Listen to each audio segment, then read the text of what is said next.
Oi pessoal, tudo bem? Sou eu aqui mais uma vez. Hoje o tema vai ser projetos e quais as diferenciações entre tipos de projetos.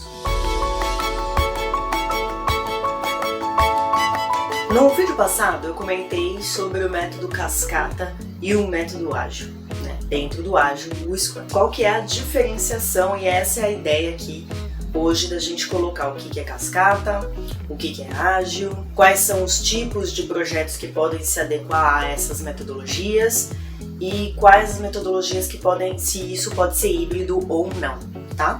E aí quando eu falo híbrido eu tenho projetos em que é cascata e ágil ao mesmo tempo, e que a gente até brinca que é o cascágil.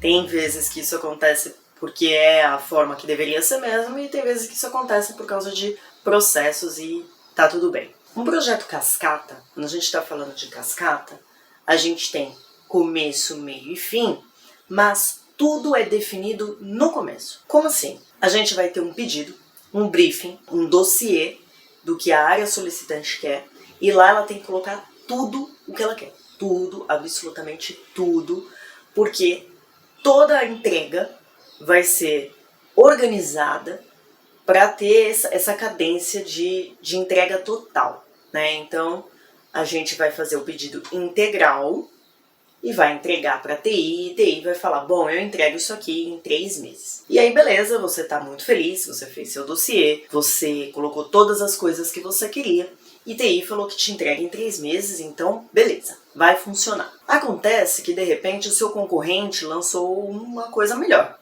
E aí aquilo que você tinha pedido para a TI já não vai ser legal, não vai funcionar, você vai precisar de uma adequação. Pronto, precisou de adequação, você vai entrar de novo no pedido, porque aí reconfigura o pedido, você perde parte do tempo que você tinha, e aquele prazo que você tinha inicial já não vai mais funcionar, tá? Porque você entra de novo no que a gente chama de esteira. Tá? As esteiras, elas podem ser as esteiras de desenvolvimento ou as esteiras de teste. Tem esses dois tipos de esteira. E todo projeto tem esteira de desenvolvimento e esteira de teste, porque a gente precisa garantir aquilo que a gente está entregando. Ok. Então, se você tem uma demanda que precisa de uma alteração rápida ou o escopo muda ao longo do tempo, ela dificilmente vai funcionar no modelo cascata. Por quê? Porque o modelo cascata você não vai vendo o processo parte a parte. Ele entra em TI, sai em TI e acabou. Eu vou te entregar daqui 3 meses e vai ser do formato que você pediu no dossiê. Ah, mas isso não funciona mais. Então perdemos tempo e dinheiro. Poxa vida, que terrível. Por que projetos é assim se a vida é instável, né? Se a gente mesmo muda toda hora, como que eu sei que uma coisa que eu vou pedir hoje vai funcionar daqui 3 meses? Como que eu tenho essa previsibilidade, ainda mais no tempo atual? Nossa, não deveria existir método cascata então, concorda comigo? Nem sempre. Por quê? Porque existem projetos que sim, têm essa natureza que tem mudança, que pode haver mudança ao longo da entrega, ao longo do processo, mas tem projeto que é linear e que ele precisa ser linear.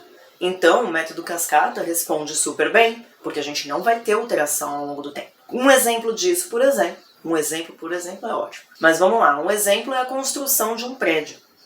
O prédio ele já tem o desenho, já tem o formato, já vai ter tamanho, metragem, isso não pode mudar. Ah, no apartamento de baixo agora eu quero uma coisa diferente. Não, o que você tem são os modulados, que você pode mudar algumas paredes, mas a estrutura, o estrutural não muda. Então, construções geralmente são método cascata. Beleza, mas e aqueles projetos lá que mudam loucamente a toda hora, as pessoas, meu Deus do céu, e agora o concorrente? Meu Deus do céu, agora um novo produto? Meu Deus do céu, o que a gente faz? A gente coloca no método ágil. E quando a gente fala ágil, a gente está falando que é ágil porque a gente é assertivo na entrega. Não quer dizer que ágil é você me pediu hoje, eu vou te entregar amanhã. Não, não é isso. Até porque em todo projeto, independente da metodologia que você usa, a gente tem 3 itens muito importantes, que é a qualidade disso, né? Então, o valor disso e o tempo que a gente usa para desenvolver. Então, se eu tenho uma pirâmide aí perfeita, então a gente está adequando um tempo adequado de desenvolvimento com um valor justo para aquele projeto e uma qualidade de 100%.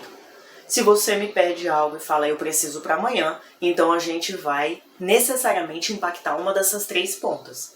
Você já está impactando o tempo de projeto, muito possivelmente isso vai ser mais caro e muito possivelmente a qualidade não vai ser assegurada 100%. Esse é um risco que a gente quer correr, então tem que lembrar disso também.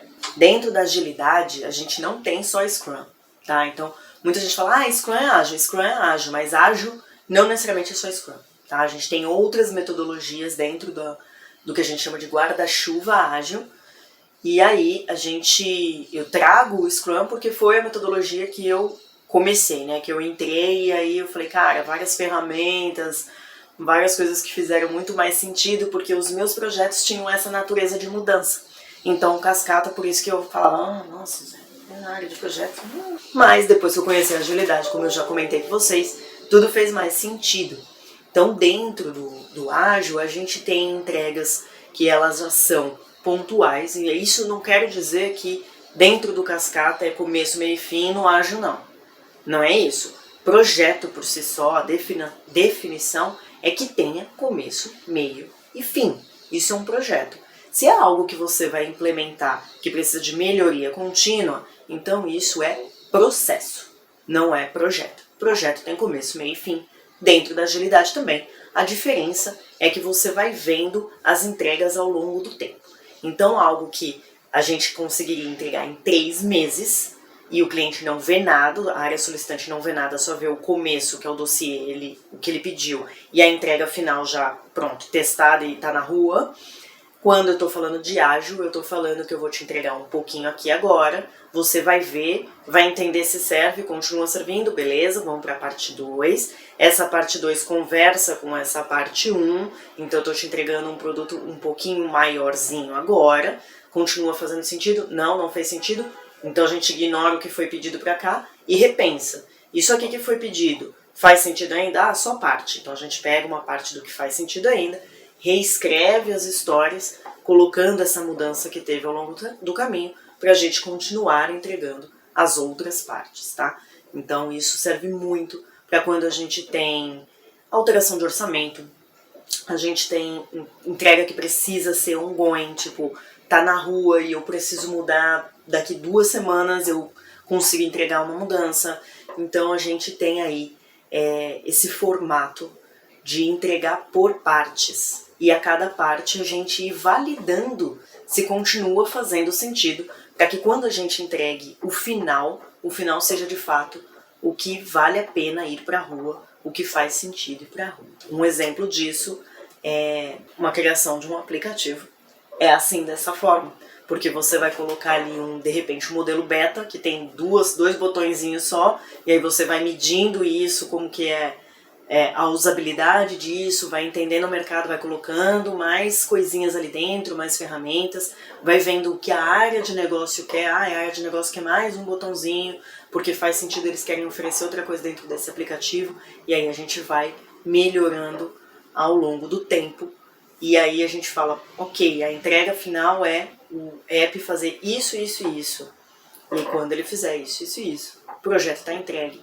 Se a gente precisar colocar novas ferramentas, são novos pedidos, e aí a gente vai trabalhando com essa melhoria. Mas o app já está na rua, né? Então a gente primeiro testa geralmente com pessoas internas, a gente faz os testers, beta testers, e geralmente é da equipe, né, que é para um ambiente controlado. Antes de jogar na rua a gente vai vendo, olha, esse beta tá com 2 botõezinhos, ai que legal, nossa, a usabilidade não tá muito boa, vamos trocar. Na próxima entrega a gente melhora a usabilidade, a gente vai concluindo até que a gente tenha um aplicativo e coloque ele na rua. E aí eu tenho alguns projetos que sim, eles podem ser híbridos. E aí o híbrido ele é cascata e ele é ágil.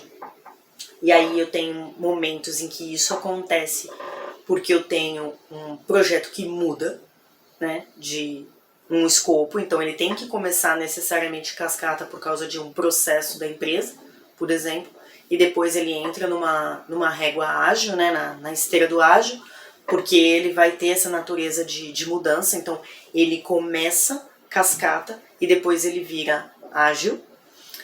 E eu tenho também esse cenário porque tem burocracias, né, porque nem todo mundo trabalha nesse método da agilidade. Então, na equipe do Scrum, por exemplo, a gente tem a equipe de desenvolvimento, a gente tem algumas figuras ali, mas principalmente o PO, ele faz interface com um monte de área. E esse monte de área não necessariamente trabalha em outras squads, né? Às vezes eles trabalham num formato de entre a demanda, eu entrego essa demanda, depois entra outra que é de organização. Então, assim, uma coisa que era para ser rápida, se eu dependo de outra área, eu fico fechada num processo, né? Então eu fico dependente daquela área. Então, dependendo do tamanho da empresa, pode acontecer isso, dependendo da natureza da demanda, pode acontecer isso. E, enfim, acontece, tá tudo bem também, às vezes gera frustração, né? Por exemplo, um lançamento de um plano que poderia aí ser ágil, ele tem algumas regras, então para formatar, né, para desenvolver ele do zero, eu preciso passar por um check, e isso é cascata. E aí depois que você quer colocar alguma coisa nesse plano, esse plano já está feito, você quer colocar uma coisa, eu ainda entro numa esteira mais burocrática de autorizações e tudo mais, isso dentro do meu universo, né? Então fica aí um cascalho.